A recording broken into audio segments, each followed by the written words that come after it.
पहली नज़र का प्यार कहते हैं कि जब ये होता है तो धड़कनें थम सी जाती हैं। पर क्या कभी आपकी नज़र किसी अजनबी से मिली है और उस पहली ही नज़र में उनकी आवाज़ आपके दिल तक उतर आई हो?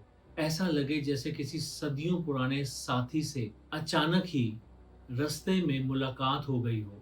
एक ऐसी कशिश जो आपकी रात की नींद उड़ा दे।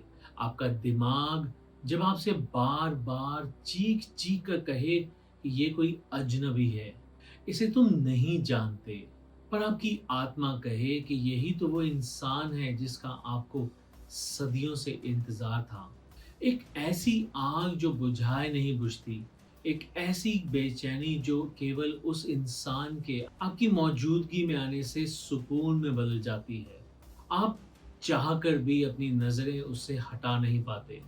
उनकी एक मुस्कुराहट, उनका बोलने का तरीका, उनकी खुशबू, सब कुछ इतना जाना-पहचाना लगता है कि आप अपने आप से ही डरने लगते हैं।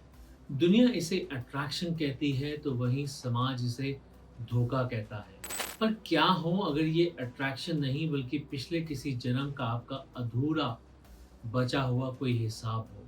क्या हो अगर ये तड़प इस जन्म की नहीं बल्कि किसी पुराने जन्म के किसी वादे की पुकार हो। आज मैं आपको बताने वाला हूँ अभिषेक रस्तोगी के बारे में।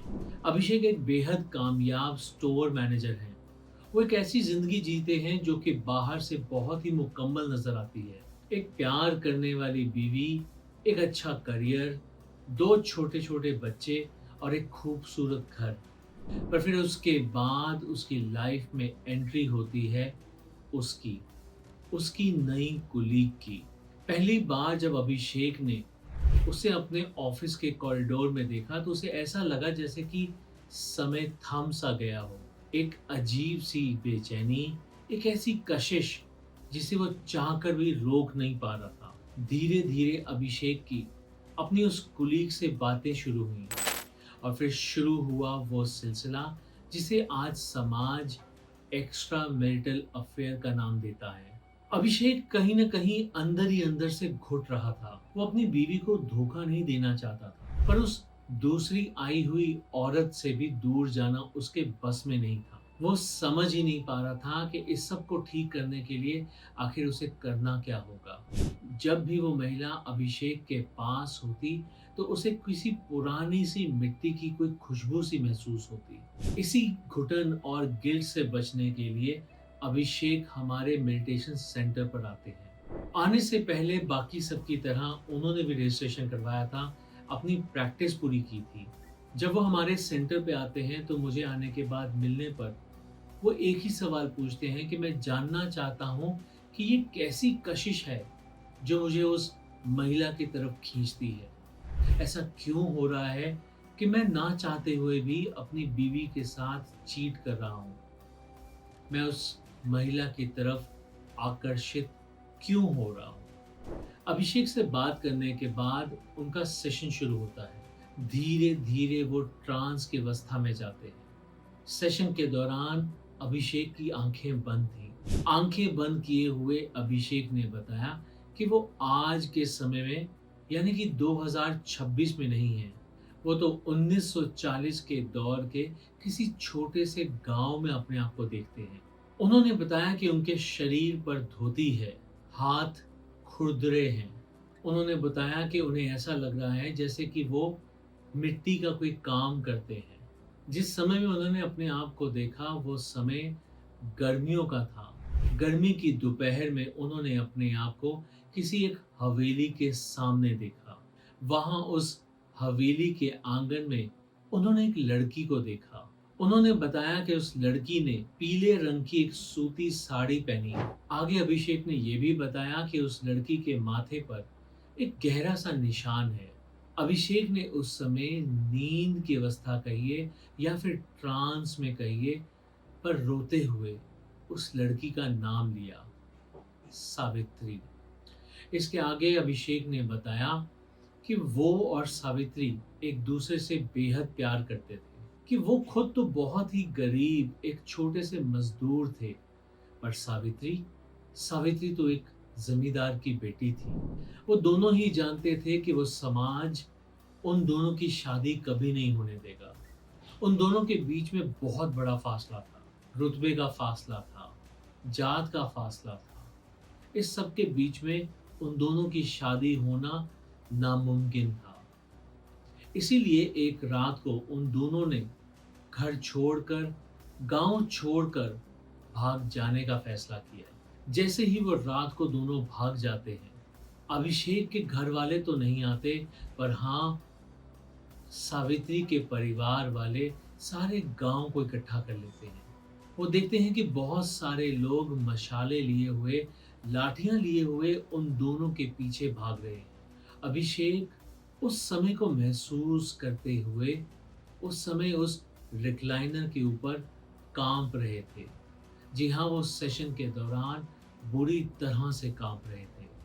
आगे अभिषेक देखते हैं कि उन दोनों को पूरे गांव वालों ने घेर लिया है। इसके आगे अभिषेक बताते हैं कि उन सभी गांव वालों ने मिलकर उन्हें बहुत पीटा, उन्हें बहुत मारा और वहीं सावित्री को घसीटकर घर की ओर लेकर गए।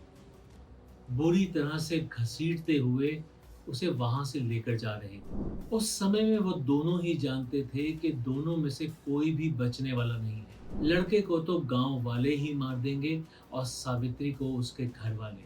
जब सावित्री को उसके घर की ओर घसीट कर ले जाया जा रहा था, तो रोते हुए उसने चीख कर कहा था कि अगले जन्म में ढूंढ लेना मुझे, हम फिर से मिलेंगे।